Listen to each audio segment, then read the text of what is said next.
Guys, sobrang lakas na po ng bagyo dito guys. Kaya abot-abot ko dito sa bro. Na po. Guys, sobrang lakas na po ng ano dito guys. Like update guys, sobrang lakas na po ng ano dito guys. Tapos hintay na po tayo. Ano na po. Uy, bilibat uy. Uy, ano guys, may nakita ko guys. Live update dito guys, sobrang lakas po ng ano. Ay, lumilipad doon uy. Ano sumilipad doon ng salita. Pero po yung live update natin ngayon guys. Live update forecast. Ting, ting, ting. Ting, ting, ting, ting. Tika, tika, ting. Tika, tika, ting.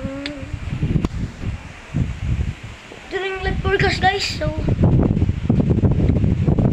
kagunihin, sobrang insane po. Nakita nyo naman po sa sobrang lakas po ng mga kalods.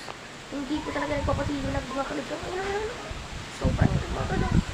Ay mga ka-monster. Sobrang lakas mga ka-monster. Sobrang lakas po niya na bagang uwan na 25 cm. Ito lang po. Kaya naman ako guys. Makalagsun po. Narinig nyo ba yun guys? Lakas iba to guys ha. Kaganina guys ha. Mas insane to ngayon guys ha.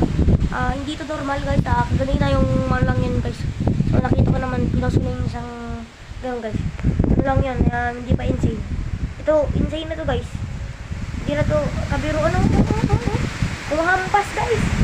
Umahampas pa guys. Uy! Kala ko kung ano. Umahampas guys. Doon po.